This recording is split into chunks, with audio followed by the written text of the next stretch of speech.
আসসালামু আলাইকুম। আমি ঢাকা মিরপুর থেকে এসেছি, নৌবাহিনী কলেজের একজন ছাত্র। আমার নাম মোহাম্মদ ফাওয়াজ। আমি একটি প্রশ্নের সর্বপ্রথম একটি উত্তর দিতে চাই।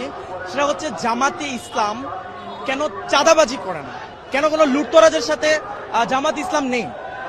মূলত আমি প্রথমে একটি কথা বলে দিতে চাই।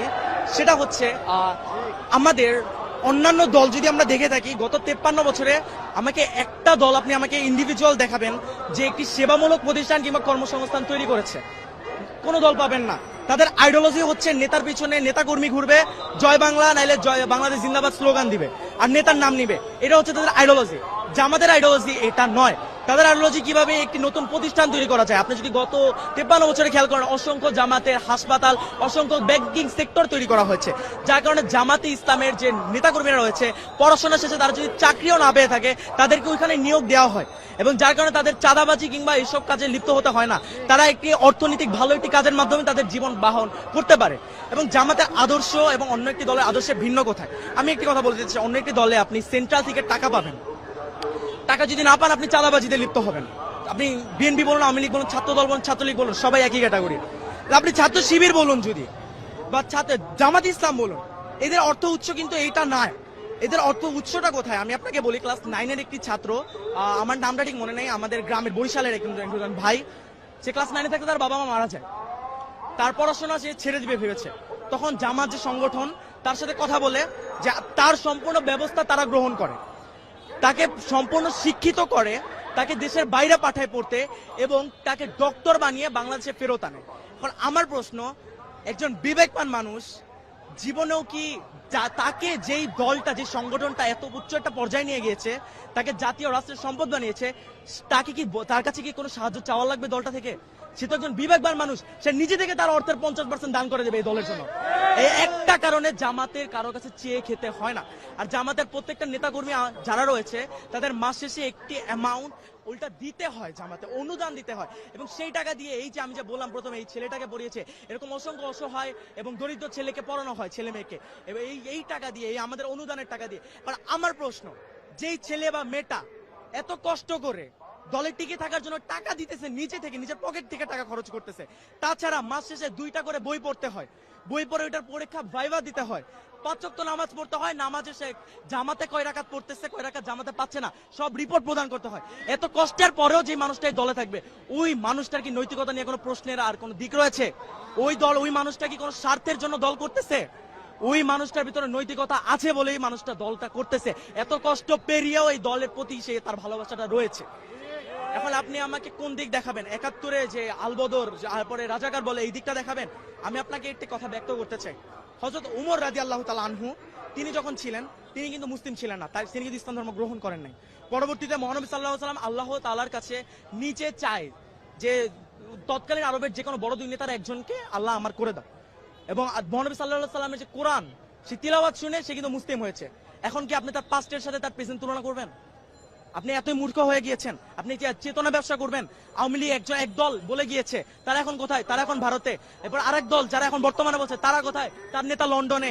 যেই দলটাকে বলে, সেই দলটা কি পাকিস্তানে গিয়েছে? সেই দলটা যায়নি, সেই দলটা ফাঁসির মঞ্চে হাসি মুখে দাঁড়িয়ে গিয়েছে। আপনি যদি আরো বলেন, এই যে 71-এর কথাই আমি ধরি, যদি আসলেই জামাতে ইসলাম রাজাকার হয়ে থাকতো, কেন মুজিবের সময়, জিয়াউর রহমানের সময় এই জামাতের কোন নেতাকর্মীকে রাজাকার বলে শাস্তি দেওয়া হয়নি? কেন শেখ হাসিনা আসার পর নির্বাচনের দিন তিনি নিজে গিয়ে জামাতের হুজুরের কাছে গিয়ে বলেছে, হুজুর আমাকে দোয়া করবেন আমার জন্য, আজকে আমি নির্বাচনে দাঁড়িয়েছি? সে নিজে গিয়ে হুজুরের কাছ থেকে দোয়া নিয়ে আসছে। কেন নিয়ে আসছে? এবং 96-তে সে যখন জিতে যায়, জিতার পরে সে ওই ডিরেক্ট জামাতকে রাজাকার বলে ফেলে। কেন বলে? কারণ জামাত যে ইসলাম, জামাতে ইসলাম তাদের যে মত, সে মতের সাথে একতা প্রকাশ করেনি। কেন করবে? তারা তো ভারতপন্থী। ভারত আমাদের সাহায্য করেছে, কেন করেছে? ইন্দিরা গান্ধীকে যখন প্রশ্ন করা হয়, সে একটি উত্তর দেয়, মাথার এক পাশে ফোড়া হলে আপনি অন্য পাশে ঘুরে ঘুমাতে পারবেন, যখন দুই পাশে ফোড়া হয় আপনি ঘুমাতে পারবেন না। এর মানে কি বুঝতে পারছেন? আপনার যখন দুই পাশে ইসলামিক রাষ্ট্র হবে, তখন আপনি থাকতে পারবেন না। হিন্দুত্ববাদ আপনি ছড়াতে পারবেন না, পুরো বিশ্বে আপনি মঞ্চতে প্রকাশ করতে পারবেন না। সেই কারণে তারা বাংলাদেশের সাহায্য করে। এবং তারা আমার কোন সাহায্যটা করেছে? আমার দেশে কি ওই 40-50 টাকার পেঁয়াজ আর রসুন দিয়েছে, এই আমার সাহায্য? আমি তাদেরকে মাস শেষে আমার হাজার হাজার টাকা, বছর শেষে আমি ইলিশ মাছ দিচ্ছি, আমি দিচ্ছি, তারা পুরো ফারাক্কার পানি আমাদের দিয়ে প্লাবিত করে ফেলতেছে আমার বাংলাদেশকে। আমরা কোনো কথা বলতেছি না।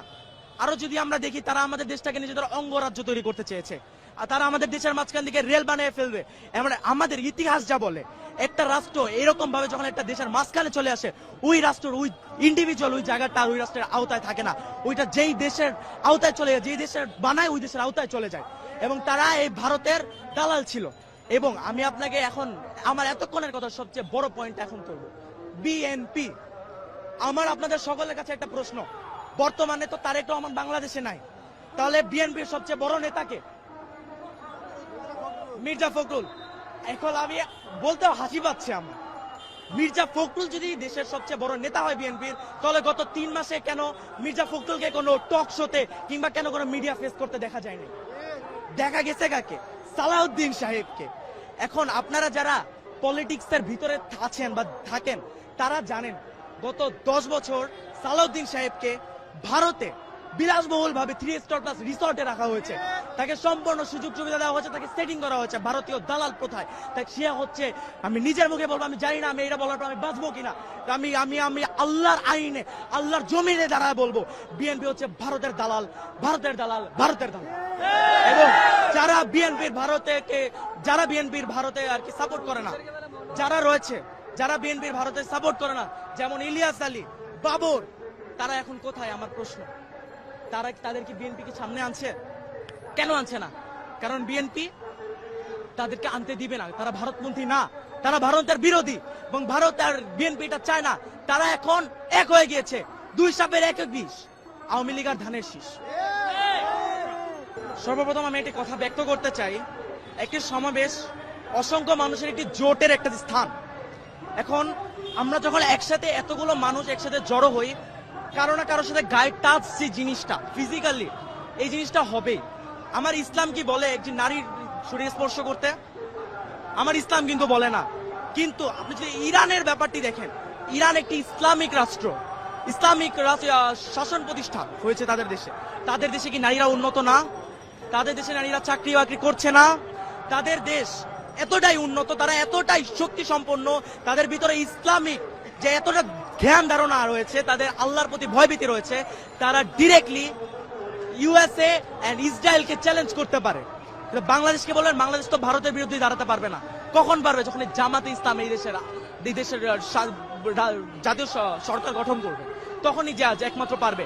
কারণ জামাতের যে প্রত্যেকটা নেতাকর্মী বলেন, এদের আসলে ভয় নেই, এরা ফাঁসির মঞ্চে হাসি মুখে দাঁড়াতে পারে, এরা খালি আল্লাহ ছাড়া কাউকে ভয় পায় না।